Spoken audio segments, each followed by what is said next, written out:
At first, she seemed an unreal creature, mysteriously disappearing in my infancy, glimpsed periodically over the next several years in blurry snapshots taken in front of American tourist attractions.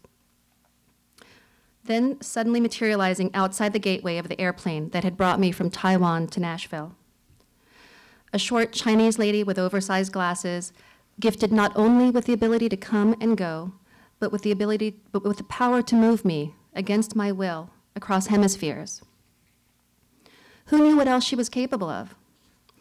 I watched her closely those early days, the better to assess my adversary. She could read road signs. She seemed capable of rudimentary communication with the natives.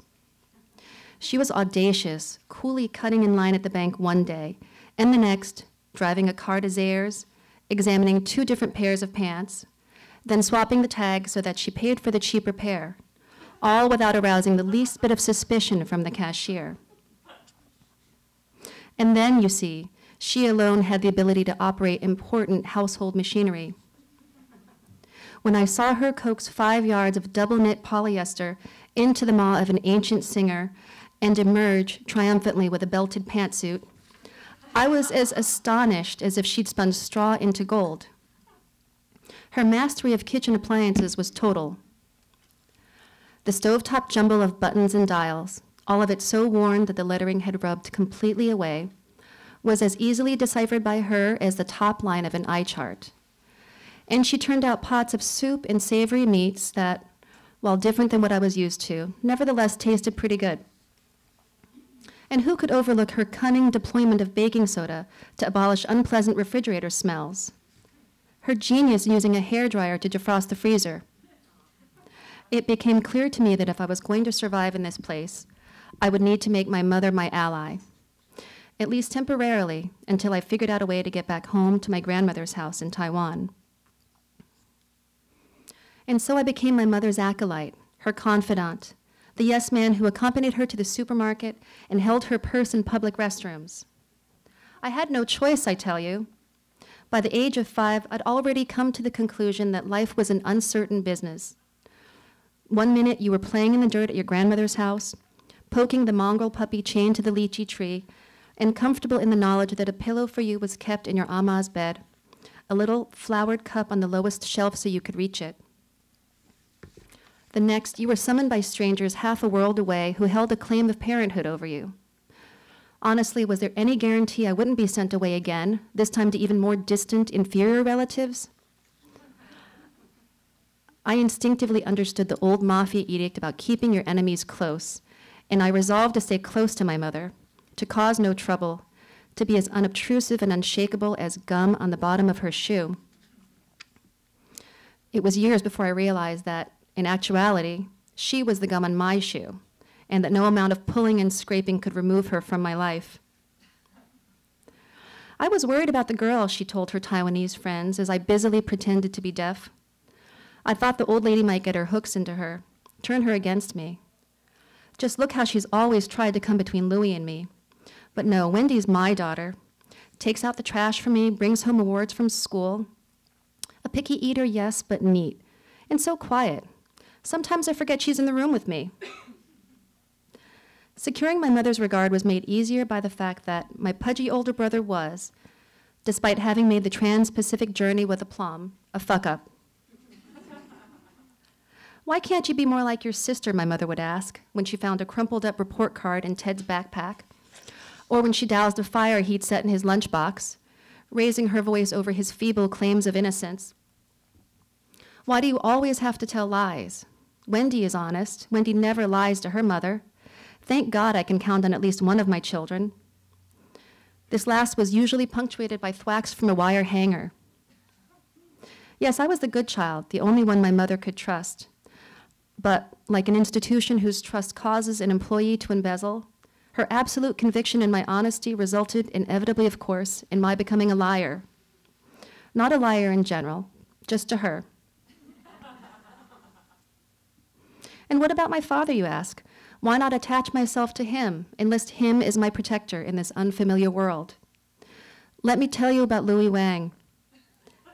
He was a dreamer of Jeannie, that is, a lover of Lucy. Every night, he came through the door smelling of disinfectant from the lab, where he worked as a low-paid research assistant washing test tubes and handling the toxic chemicals that no American-born researcher wanted to go near, work that would give him cancer 20 years later. And after vaguely rumpling my hair, stripped down to his underwear and socks, and proceeded to watch 6 straight hours of television. It didn't matter what was on. America was the land of tolerance and equality, and he was an equal opportunity viewer, beginning on a typical night with the Newlywed Game, and to tell the truth, dining quickly over Hee Haw, so as not to miss Hee Haw's All Jugs band, then moving on to the evening crime dramas, Beretta, Macmillan and Wife, Policewoman, before late-night reruns of Ironside began. I used to sit with him after dinner, even though I found the police procedurals rather boring. But if he spoke to me, it was only to ask me to change the channel. He sat with one knee pulled up to his chest so he could apply antifungal cream to his feet, a bit of personal maintenance he took as seriously as the dyeing of his hair. Oh, about his hair. Having gone completely gray some years prior, my simple, unassuming father indulged in uncharacteristic vanity by dyeing his hair, a complicated hours-long procedure that involved a bottle of Miss Clairol and a plastic bag on his head.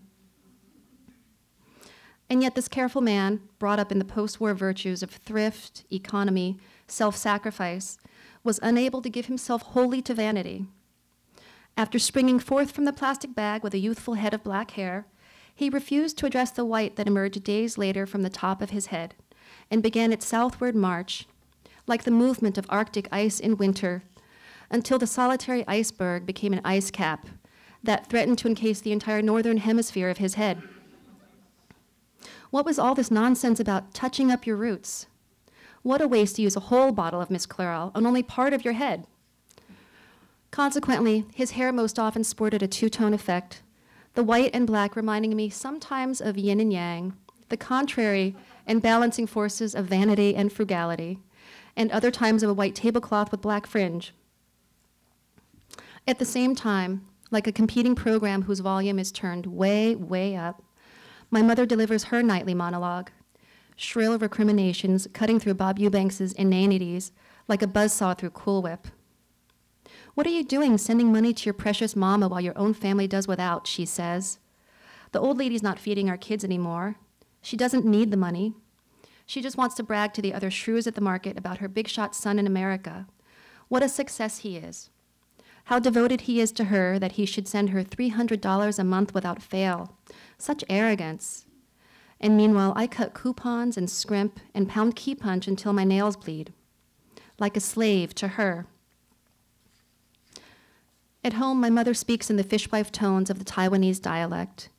The English language was a non-renewable resource for both my parents, each gleaming word painfully, laboriously dredged from the lexical deeps. And being frugal people, they used it only when needed. Fill up. Cash. 2 pounds chicken. On sale? My father knows how to filter sound, sifting out the dark and unpleasant matter like so much silt, and allowing only the limpid murmurings of his favorite programs to reach his eardrums. In other words, he tunes my mother out, and he examines his toenails and chuckles at the TV, like a bear whose nose is so full of honey he doesn't care that he's being stung again and again. These are my earliest impressions of my parents. She, powerful, fierce, not entirely rational. He, clad in tidy whities, black and white head like an 8-ball, trying as hard as he could not to crawl inside the TV. Sympathetic as I was to the guy, I would have been an idiot to cast my lot with him. I might as well jump out of a plane with no chute and hope to land in a leaky lifeboat. Thank you.